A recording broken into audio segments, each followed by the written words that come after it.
And I like to think about it as managers play checkers and leaders play chess. Now, how do you play checkers? All the pieces are the same.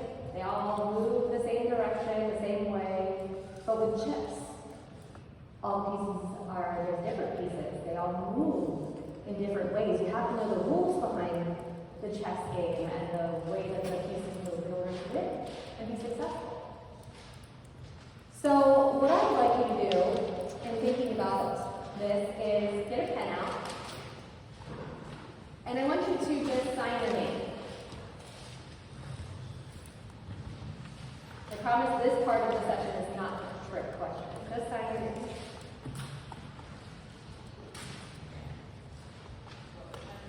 Sign your name. That low detail.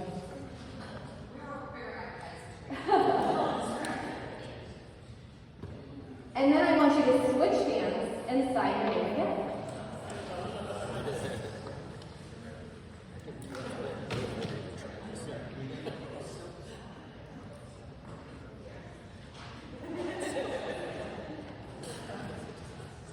That second one always gets some fun commentary. So how did the first one with your dominant hand, how did that make you feel? How would you describe that experience? Natural, easy, you could do that, and do something else at the same time. How about with your non-dominant hand? A little more awkward, took longer, maybe not the same results, etc. So when you think about, predictive index or anything else, it's going to tell you how you're most natural, most comfortable approaching a situation. It's not telling you what you can and can't do. You successfully signed your name both in your dominant and your non-dominant hand. But there's obviously one way that you would prefer to do it. So keep that in mind, because that dominant hand is your self-assessment. That's that top graph. That's who you are after that late adolescence, early adulthood, and those 4 drives really are instilled in who you are. Those are where your superpowers come from and where you can tap into. You were always taught the golden rule: treat others the way that you want to be treated. That's how you want to be treated. But the way that you want to be treated, is it the same as everybody else? No. So when you think about being a real leader, you want to think of the platinum rule. And you want to treat others the way that they want to be treated. But we have to discover what way they want to be treated, right? I want you to, everybody should have like these tablets. Take off a sheet of paper.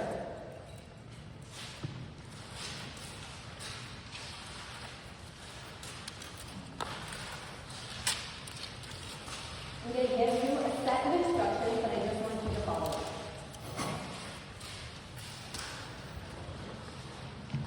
Fold it in half.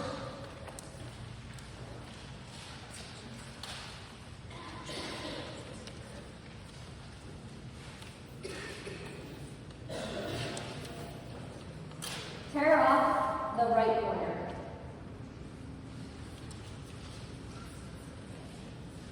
Fold it in half again.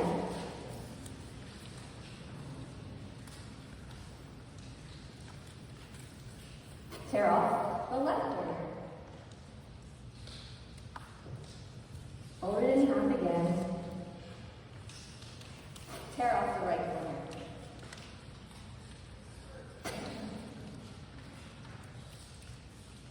I think theirs looks like mine. No pretty soul.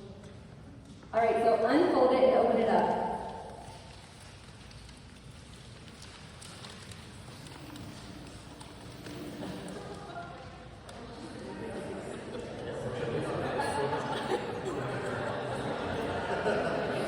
Did anybody get it correct? Spoken like a true high A, right? Yes. Well, you did, because a manager would say, oh, mine's right and yours is wrong, maybe. But a leader is, I asked you a question and I got 50 different solutions and answers to the question. All of them are valid. All of them are correct, not just mine. So it's important when you are that leader that you are listening to your peers too, and your employees, and keeping that in mind, that there are more than one way, more than one answer to the question, so keep that in mind. There was 50 different answers to this one. So, getting in our puzzle activity. So, I have placed a bag of puzzle pieces on your table. Don't touch them yet. You are in your groups, so the goal is to put the puzzle together as quickly as possible. All the puzzles are pieces, and all of your puzzles are different. There's 9 different puzzles. Myself and Bill are the observers, so you cannot speak to us and we cannot speak to you. You'll have about 20 to 25 minutes, or until the majority of the teams are done, to complete your puzzle, and these are your only instructions. Begin.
I need to write right down.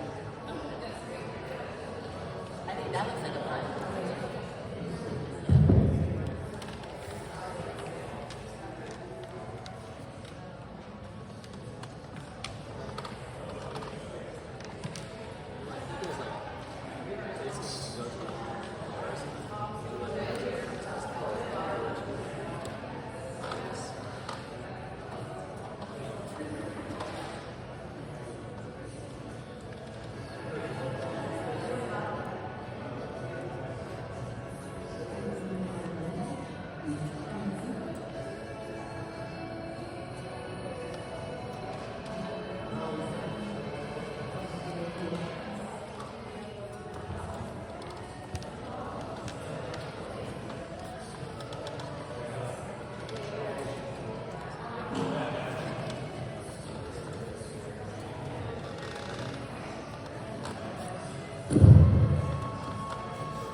that piece comes over here, that yellow goes over here.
We have to find where that one is. Yeah, let's see what colors that one is.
My hair is crazy. And I don't know why. It's just impossible. I know.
Wonderful. And how did you work collaboratively?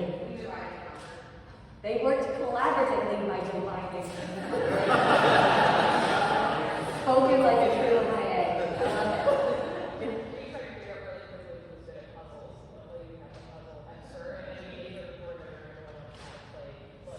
Perfect. So those high B's are being social and communicating about, oh, what are you good at? What about table 3? I don't know what's the topic. Yeah, we're all low. Yes, this table, all low B's. Very quiet, much quieter than your counterparts. You can probably hear what their puzzle was about. Yeah. We were talking, like, we never really established a plan. We just said, like, get the perimeter pieces, and then we all just kind of did our own thing and we started plugging in. And there wasn't a whole lot of conversation, but it was pretty effective. Right, but, you know, even saying, oh, we're going to do the perimeters first, that's part of a plan, right? I bet some low seed teams just started jumping in, right? And also, something with this table in particular, your A's are kind of on that midpoint, right? They're pretty situational on that center point. So you have that average expression. A lot of times it's like, oh, the high A's are the more competitive, assertive, aggressive ones.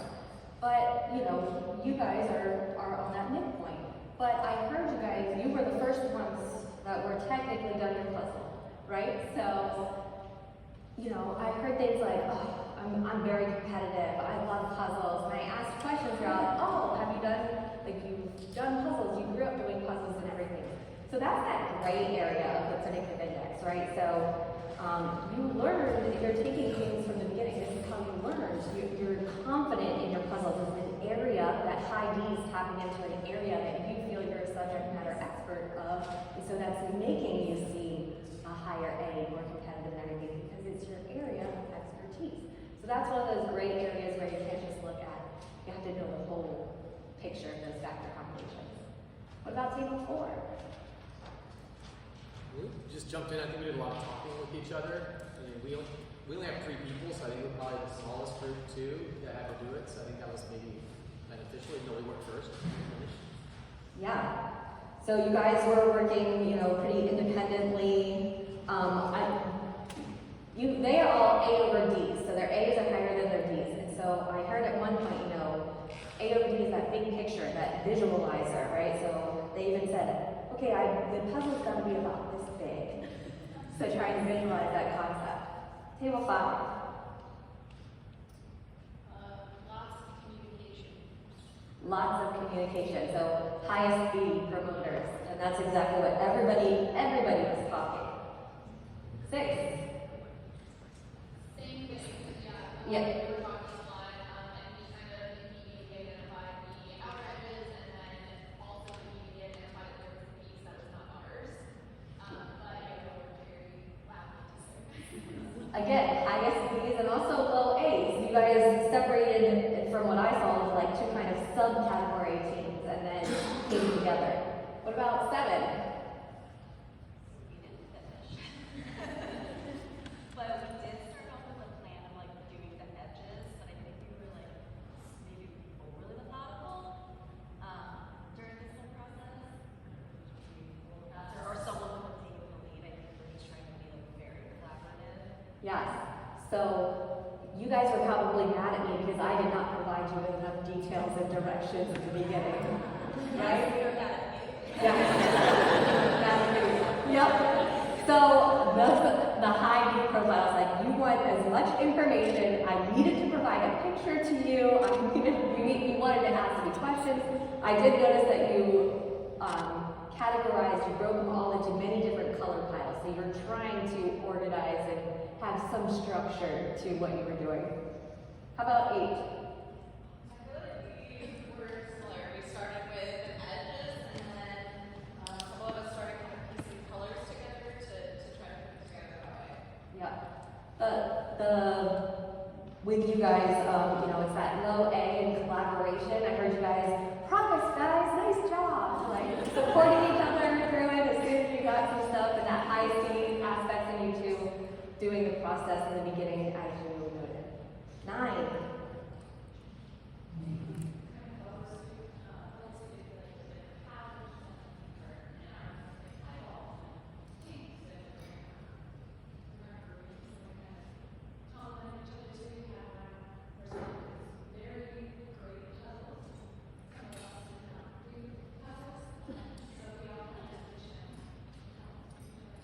Yes, this table with their lower B's, you know, very quiet, methodical in their approach, that high C, very methodical, process-oriented, trying to have some details also.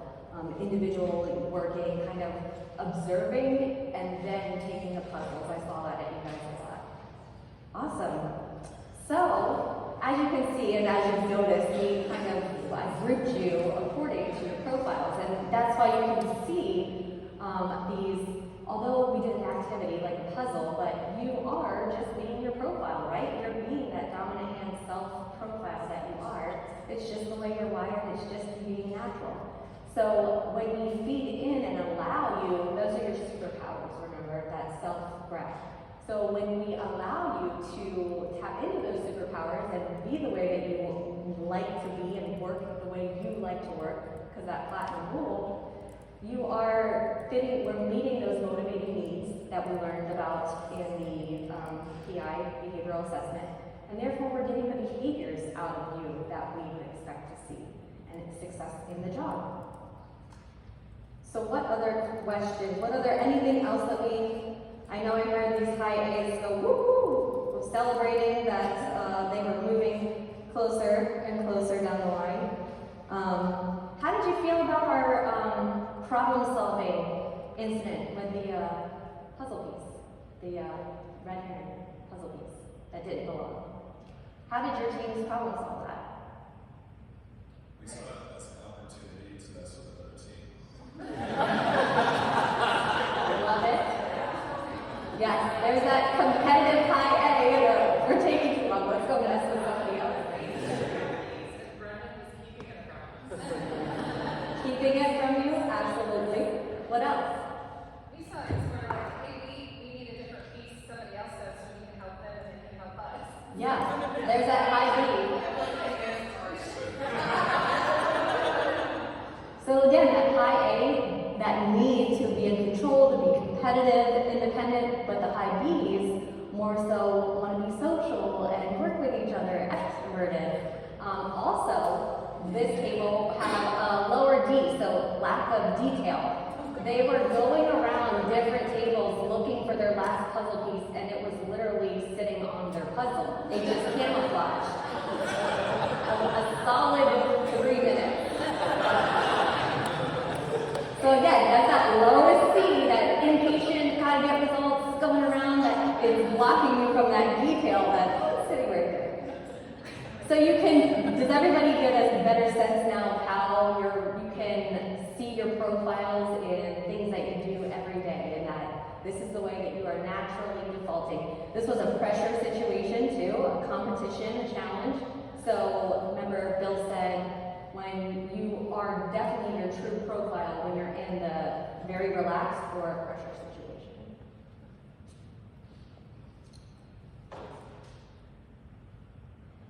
So I just basically kind of debrief overview, which is kind of what we just did. Those high A's, they have that need for control, that need to make an impact, independent, competitive, assertive. Those lower A's, they like to collaborate. They like to elicit everyone's opinions. They want to make sure that everybody's on the same page before we move forward. Everybody's in agreement, harmony seeking, agreeable. Those high B's, they like to talk it out loud. They like to process out loud, think out loud. More outgoing, sociable. They have that need to want to feel like they belong and they're part of the team. The low B's, they need time to think things through, and they like to process internally. More of that analytical, tactical approach. They want to make sure that that introspective, that they are reflecting before speaking. Those high C's, they like the routine. They're very process-oriented, methodical in their approach. They like that stability and the freedom from all the changing.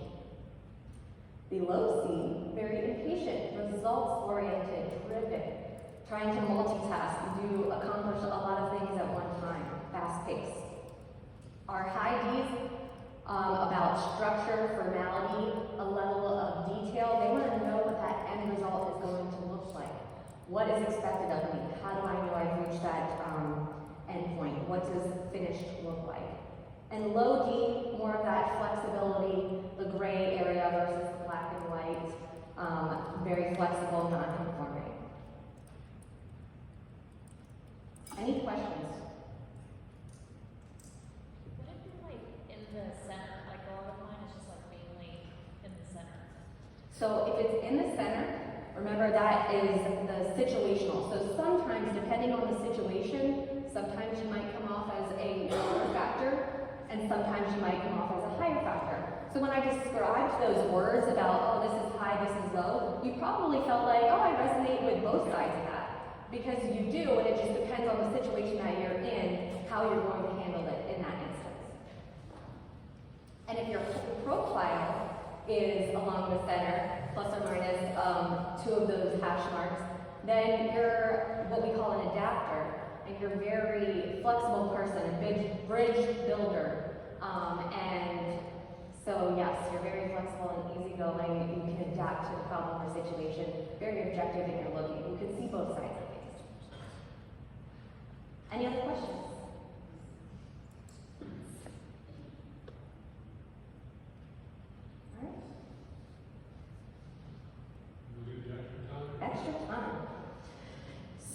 So we talked a little bit about the cognitive assessment. This is the third assessment. So we have the behavioral assessment that you all did, that's the results in front of you.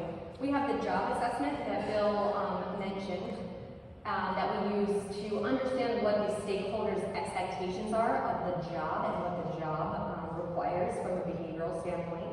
And then we have the cognitive assessment. Cognitive assessment does not measure how smart someone is. It measures how quickly somebody intakes and processes new information. This assessment is timed, whereas your behavioral one was not timed. This is 12 minutes, 50 questions, flashback to the SATs, math, verbal, and abstract.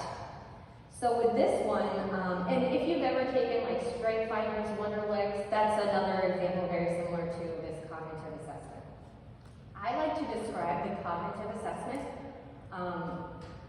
similar to Jeopardy speed versus pub trivia speed. So again, this does not measure IQ. Both people will give you the correct answer. But Jeopardy speed requires a little higher cognitive, faster thinking. So think of Jeopardy game show, it's a competition, you're on a stage, live audience, they're reading the question to you. You have about 10 seconds to think of the answer, click a button, answer in the form of a question, get it right. That has to be done a lot faster. Whereas pub trivia speed, you have, you're in the pub with your friends, you have about one song or 3 minutes to get the right answer. They probably are going to repeat the question 3 times. You can write it down, spelling doesn't even count. And so, again, both people will give you the correct answer, but one was able to successfully process it a lot faster than the other. When it comes to this, again, high doesn't necessarily mean, better than low. Cognitive needs to be matched to the requirement of the job. For example, a job that might require a higher cognitive would be something like an emergency room doctor.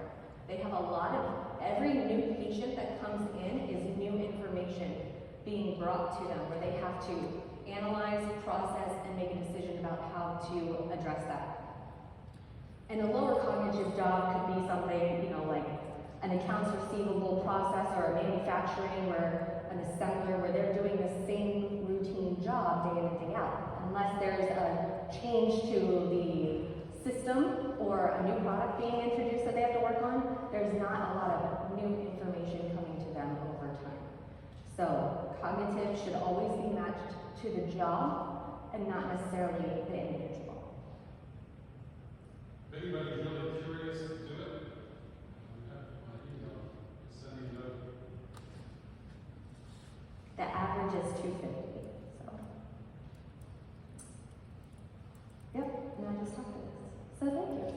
Any other questions?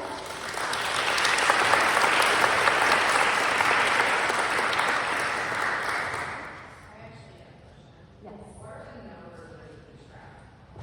So then show us.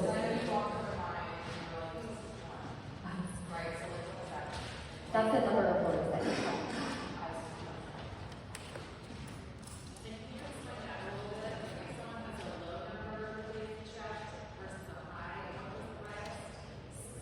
So there's 86 adjectives for each statement. 86. 86. So she's referencing under each of the graphs, there's an M equals a number. So this is, I preface this by saying this is not scientifically backed data.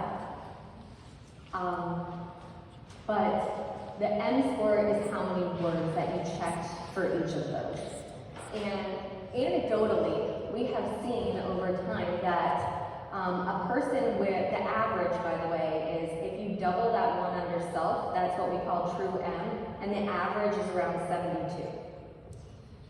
So a person that has above average has more energy to participate in whatever it is they're doing. They're going to do the same as a low M person, but it's just they're going to do more of it with the energy that they just innately have.